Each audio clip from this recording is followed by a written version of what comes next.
Bonjour à tous et bienvenue dans cette nouvelle vidéo de Solutions pour la vie quotidienne. Vous avez sans doute vu, si vous avez vu la cadence à laquelle je sors les vidéos, je ne suis pas quelqu'un qui fait dans le sensationnel. Je réagis uniquement à des sujets qui me semblent importants.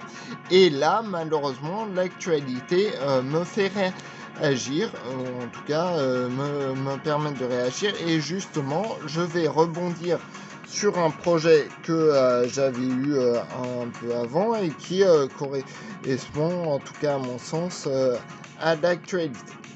Donc, le projet sur lequel je vais rebondir, c'était à l'époque, en 2021, quand il y avait eu le problème avec les antivax guadeloupéens.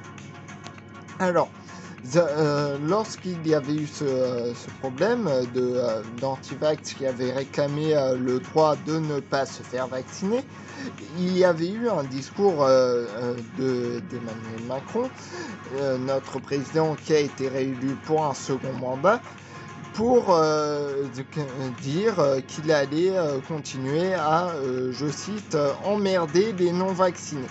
Alors, cette phrase a fait grand bruit dans la presse et médias.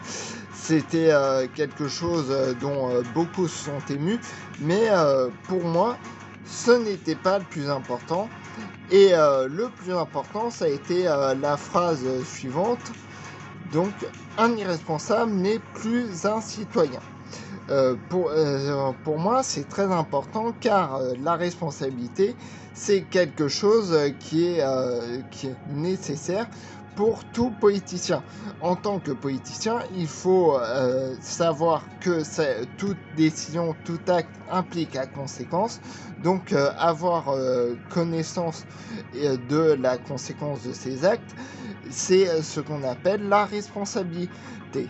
Or, il y a des personnes qui ne sont pas responsables et qui pourtant demandent un poste politique. C'est le cas d'Éric Zemmour, par exemple, en France. Éric Zemmour, lui, n'agit pas en personne responsable. On peut critiquer, regarder tous ses programmes avec ces plans faramineux qui ne prennent pas en compte l'état réel des dépenses il amènerait réellement à toujours plus de dépenses et les financements, ça manque encore plus que dans le programme de Marine Le Pen. Et là, lui n'agit pas en personne responsable. Tout comme Donald Trump aux États-Unis, qui a d'ailleurs été soutenu en France par Éric Zemmour. Donald Trump, lui, n'agit pas en personne responsable. Il s'inscrit dans la même ligne que Ronald Reagan à l'époque, qui voulait ne pas recevoir trop d'informations et disait que avoir trop d'informations, c'était le moyen d'émettre un mauvais jugement. Justement, il revendiquait le fait de ne pas avoir de responsabilité, de ne pas avoir une vision exhaustive pour prendre ses décisions. Voilà. Et pourquoi font-ils ça? Parce que tant Ronald Reagan que Donald Trump que Éric Zemmour sont moins dans une vision politique que dans une vision de marketeurs, c'est de personnes qui font du marketing.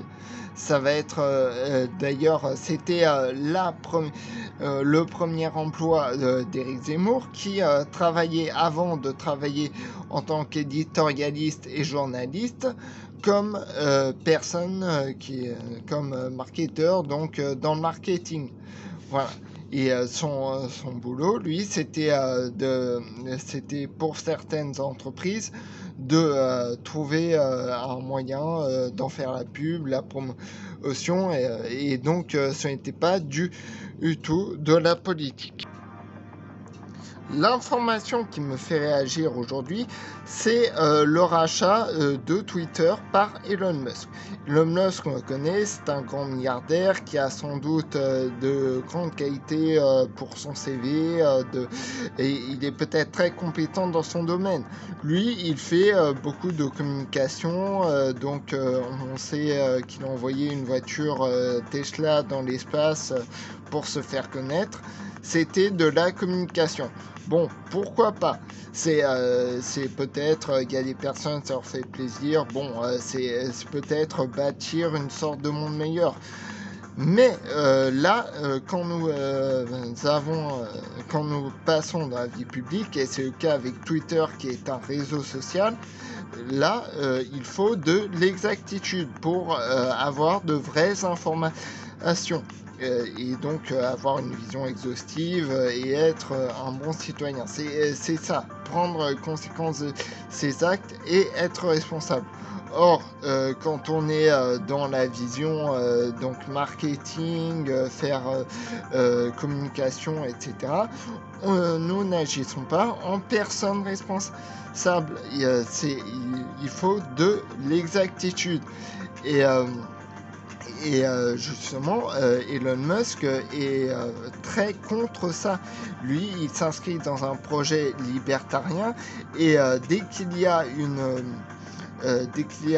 une remise en cause de la liberté, mais alors lui, il a une vision dévoyée de la liberté, c'est-à-dire la liberté de répandre de fausses informations, et bien, dans ce cas-là, il compare immédiatement la personne qui voudrait restreindre sa, entre guillemets, liberté à la pire des personnes. Il a d'ailleurs comparé le Premier ministre canadien à Hitler. Tout ça parce que il voulait limiter sa liberté de répandre des fausses informations.